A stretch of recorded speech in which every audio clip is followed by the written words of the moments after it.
I got to get this mess out of my system. Yes. Yes. Now, why do I need to sweat this mess out? Number one, because you have to separate the flesh from your purpose. Your purpose. Think about it. Jesus' purpose was to save that which is lost. And it would have to occur through a sacrifice that nobody else was willing to make. Now, I want you to think about the thing that God has really purposed for your life. Just take a couple of seconds to really think about it. Now think about what stops you from pursuing that. Is it people? Probably not. Is it your family? Probably not. Is it this church? Probably not. At the heart of the reason why most people do not pursue their dreams and their vision is because of us getting in our own way. Amen.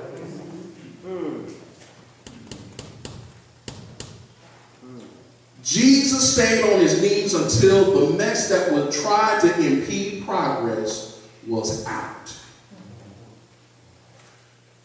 A lot of people want everything that God has for them. They declare it, they shout about it. You can go to almost any church in Columbus, other churches here, in Circleville, down in Chillicothe, all around the country and even the world. You got people right now, at this very moment as I'm speaking, shouting right now, the breakthrough's on my way. Everything's happening right now. But the question is,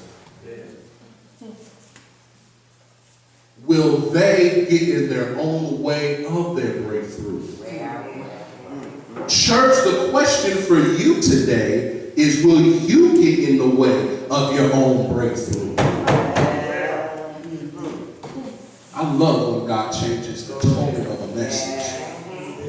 See, where the church goes is God's business.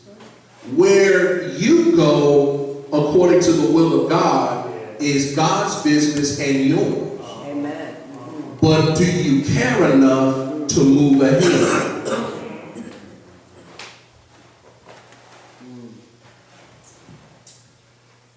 I'll go here now.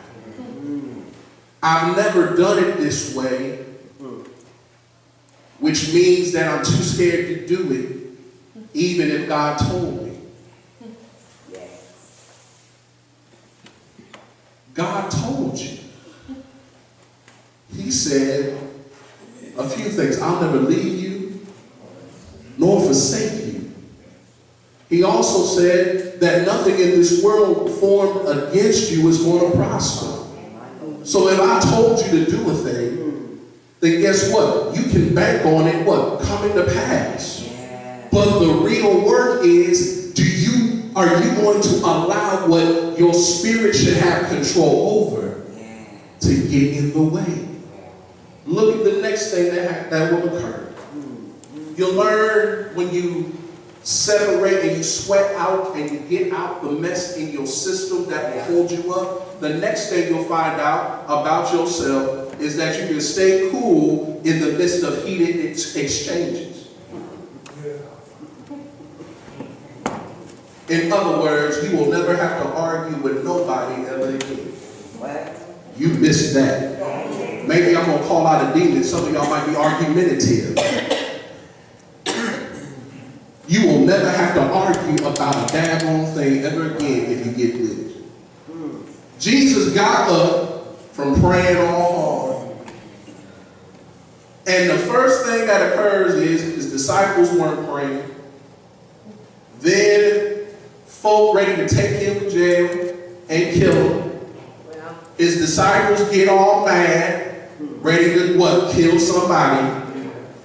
And the only one in the midst of them that has any sense is Jesus himself. Look at what's happening spinning around. Okay. Picture the scene. You got all these people standing around Jesus. You got spears everywhere, swords everywhere, people with ugly looks on their faces like they've been sucking lemons for 20 years.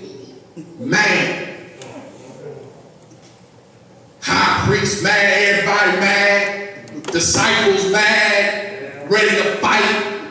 Looking at Jesus like it's about to be a drive-by. Should we go ahead and pull our swords and go to war? Is that what we got to do around here? Is that how we're going to have to do this thing? Or we want to kill somebody up in here over you? Well, that's in the text. Yeah. You don't need none of the wrestlers to catch this. They all mad. Yeah. All heated. Yeah. Peter pulls the sword, cuts a man's ear off. Say, you ain't gonna put your hands on Jesus. You ain't coming like that. I cut your ear, but next time I'm gonna stab you. Yeah. And what does Jesus do? He told everybody to shut up.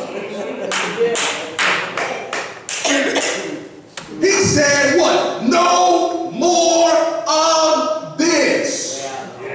When you get your flesh out of the way, guess what happens? You can dictate to every situation going on around you. I ain't putting up with this no more. Look at your family, knowing all hell breaking loose in your family. When you are connected to the Lord and you stop being scared within and let the Spirit of God take over, you can look at the situation and say, no more. Well, now all right now. Ain't putting up with this. This is not how it's supposed to go. He said, no more. He reattaches the man's ear like nothing even happened. He said, this is not the way that it's supposed to go.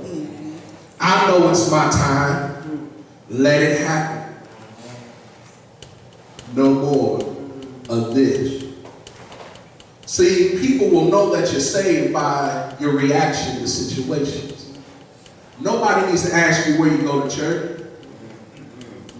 If someone calls you outside of your name and you don't react to it, they might know that there is something going on in you. See, Jesus didn't talk about it. He what? Walked it out.